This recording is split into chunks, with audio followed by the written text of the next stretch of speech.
Так, бізде 2024 жылғы Hyundai Palisade көлігі, қараңыздар, 3.8 объеммен. Передний привод деген көлігіміз 22 000 миль шақырылым жүрген. Осындай жаңа мордада әдемі. Так, цветі темно-синий цветті. Бесключевой доступымен. Ішкі салондары кожаный салон, электронный ручник, плавающее сиденье. Пабин коду 2024. Бұл енді бізде 3 жылдыққа кіреді. Первичка 1000 теңге ғана төлейсіздер. Электронный таблосымен, міне 22 000 миль, лепесток, подогрев сиденья бар, қараңыздар. Драйв мод режим 1, автохолд қарастырылған көлігімізде.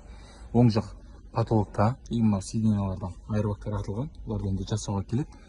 Соққы көліктің арғы бетінен болған екен, қазір сіздерге көрсетіп өтемін. Мына жақтардың барлығы таза. Мына жақтан өте алмайды екенбіз. Протекторлардың жағдайы өте жақсы. Штаттық дискісімен көлігіміз. Так, мордалары таза, фаралары сау. Тек мына жерден крыло и екі есік ауысады, астында жестянка жұмыстары бар крылода. Задний бампер тоже ауыстырамыз. Қызықтырған ағалар жазыңыздар. Бағасы небәрі 7,5 миллион теңгеден басталып тұр. Жобамен бір 10 миллионға шейін қатысып көрсеңіздер жақсы вариант.